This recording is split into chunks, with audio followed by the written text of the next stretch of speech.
Hey, Night Riders, DisRegarding Henry here with another episode of Cult Sandwich! I love Japanese films. Directors like Kurosawa, Teshigahara, Imamura, Kitano, genres like Jiraigeki, Chambara, Kaiju. Even anime has evolved into a world unto itself. It's a country with a rich and diverse film history that has produced a number of distinctive aesthetics and subgenres. One of my favorite of these subgenres is known as Japanese cyberpunk. Unlike American cyberpunk, a genre that originated with works like Ridley Scott's Blade Runner and William Gibson's novel Neuromancer in the 80s, evolving into a popular sci-fi action genre in the 90s with a number of big-budget Hollywood efforts, Japanese cyberpunk, while taking a certain amount of influence from those forerunners, is a different animal entirely. It's mainly an underground movement, taking just as much influence from the films of Kenneth Anger, David Cronenberg, and David Lynch. The Japanese film industry in its infancy was almost entirely insulated from the rest of the world in the early 20th century, despite a highly productive output, resulting in working methods and stylistic tendencies completely distinct from the rest of the world. For instance, Japanese filmmakers never adopted the traditional American rules of screen direction. When two characters are talking, continuity dictates that they should always be facing the same direction on screen. Say you have a wide shot, and one character is facing screen left, and the other is facing screen right. If you cut into close-ups, the character facing screen left should continue facing screen left, and the character facing screen right should continue facing screen right. It's been standard practice in the US for about 100 years now, but the Japanese never saw much use for it. That bubble was shattered by World War II.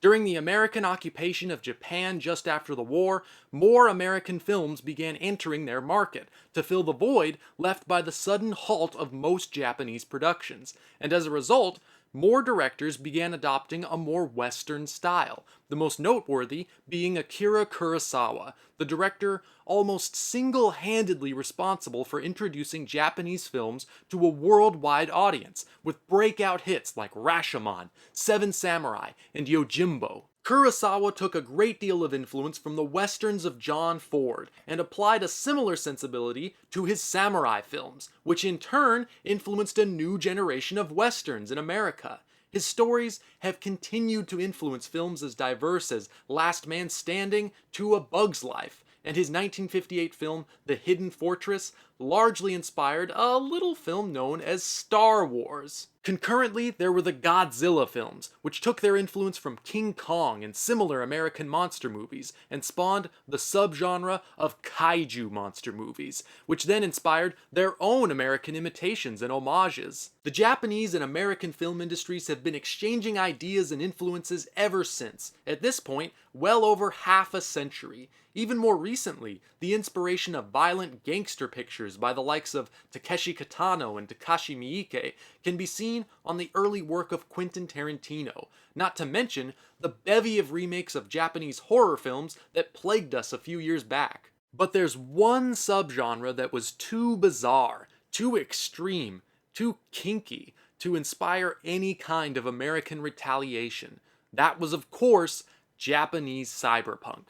This brief movement, distinguished by its hyperactive camera work, its extreme violence and sexuality, its themes of biology fused with technology, produced only a handful of films in its brief existence, most of which have become extremely difficult to find. The most popular and most influential film in this movement is undoubtedly Shinya Tsukamoto's Tetsuo the Iron Man, though it was by no means the first, being preceded by films like Sogo Ishii's Burst City, but Tetsuo did serve as a kind of catalyst, igniting the movement into its full swing in the late 80s and throughout the 90s. Tsukamoto was still in film school when he produced this seminal work, and most of the cast and crew was made up of fellow film students, one of whom was a young film and music enthusiast named Shozin Fukui, who immediately began making his own films after serving as Tsukamoto's assistant director. He produced a few shorts, including The Hallucinatory Caterpillar in 1988,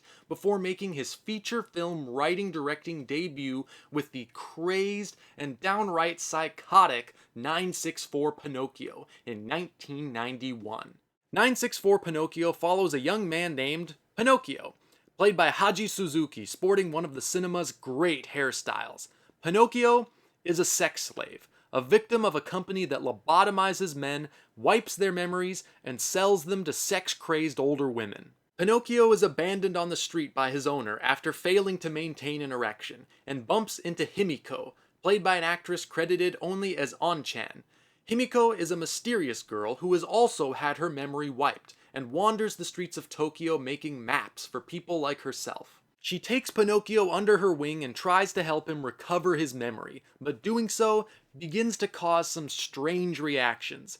Pinocchio is so traumatized by his experiences that his mental anguish begins physically transforming his body and sends him on a revenge-fueled rampage against the people who did this to him. I have to come clean now and admit that I needed a lot of help coming up with that plot synopsis. The first time I saw this movie, I had no idea what was going on. After seeing the movie a few more times, reading various reviews, interpretations, essays, and interviews with the director, I more or less understand everything now, but there's still a lot that leaves me scratching my head. Like Himiko. When Pinocchio begins undergoing his metamorphosis, it inspires a similar reaction in Himiko.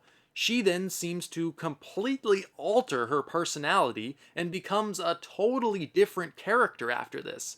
I'm not exactly sure what the motivation for that is, or what kind of logic is behind it. But 964 Pinocchio is not a movie you should apply logic to. It's a ride. You just strap yourself in and hold on. This is a movie driven by sound and image, not story.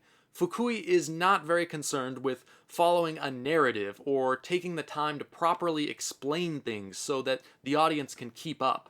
That's what Japanese cyberpunk is all about. It forgoes traditional storytelling techniques in favor of non-stop energy. These films don't take you from point A to point B and so forth. They're more like nightmarish collections of images, and the cumulative effect those images have on you. 964 Pinocchio is filled with outrageous imagery. It's got copious amounts of blood, gore, sex, and nudity, a series of thoroughly bizarre low-budget makeup effects, and lots of vomiting. It was shot on 16mm film, mostly with distorted wide-angle lenses. The camera is almost constantly in motion, frequently diving right up into extreme close-ups, and the actors scream and shout nearly every line of dialogue. It begins as a black and white fever dream, which, the first time through, you probably won't even realize is Pinocchio's backstory,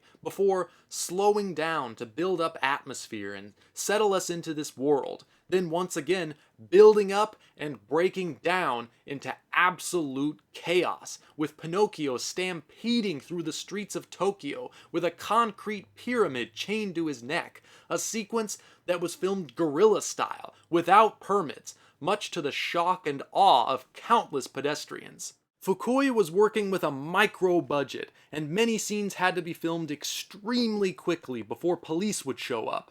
As a result, many shots are out of focus or underexposed, making it next to impossible at certain times to tell what's actually happening. But that's part of the charm.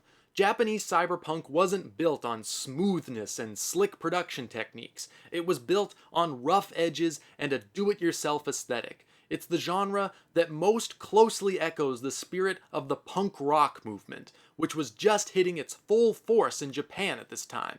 Shozin Fukui, like most of the Japanese cyberpunk directors, was heavily involved in this punk movement, and the cast and crew of Pinocchio was made up mostly of members of his own band. He said in interviews that they all felt like the filmmaking was just an extension of what they were trying to do with their music. Even when the film was finished and couldn't find a distributor, Fukui began showing it at concert venues, using the band's audio setup to crank the volume up to deafening levels, assaulting the audience as much as possible. When 964 Pinocchio finally did start playing in theaters, Fukui traveled with the print and brought the band's equipment with him so that the film audiences could get much the same experience. This produced a great deal of publicity and resulted in the film becoming a cult hit, but it never really managed to break out of Japan. And like the punk music craze, Japanese cyberpunk came and went extraordinarily quickly. Shinya Tsukamoto produced a sequel to Tetsuo in 1992 before moving on to explore slightly more traditional dramas, and Fukui would direct only one more film, 1996's Rubber's Lover, before completely vanishing from the film world. Even most of the actors in 964 Pinocchio retired and would never make another film after this. Japanese cyberpunk faded into obscurity. It's seen a bit of a revival in recent years thanks to the newly emerged splatterpunk subgenre, an offspring of cyberpunk, and films like Meatball Machine and Tokyo Gore Police, entertaining films to be sure, but splatterpunk unfortunately lacks the psychological depth of its progenitor. Japanese cyberpunk explored the limits of what the human mind and body are capable of, and sought to furiously break through into a state of nirvana, to discover what the next manifestation of physical being or consciousness might be. In Tetsuo, it's achieved when the protagonist's body is absorbed by technology. In 964 Pinocchio, the character's own emotions transform them, and enlightenment is achieved through intense and prolonged suffering. In Japanese cyberpunk, the internal is made external. The mind is just as physical as the body. This is definitely not a genre for everybody, especially not those with weak stomachs, or those who watch movies just for the story. And even as much as I love these films, they are difficult to watch, not just for those reasons, but also for their blinding energy. They wear you down so quickly, and even though 964 Pinocchio is only 97 minutes, it still feels too long. The film is filled with so much non-stop running and screaming. There's only so much of that the human brain can take before it's no longer able to process any more information. But that's exactly what Fukui wanted. He wanted to assault his audience until they were numb. He wanted the movie to have a physical effect. In that way, the Japanese cyberpunk movies might be beyond criticism, because they don't adhere to any rules. You may not enjoy them, but calling them loud or incoherent or offensive would only be a description. I love when artists cut themselves loose and create something with no filter. That's what this genre is, and why I'm so obsessed with it.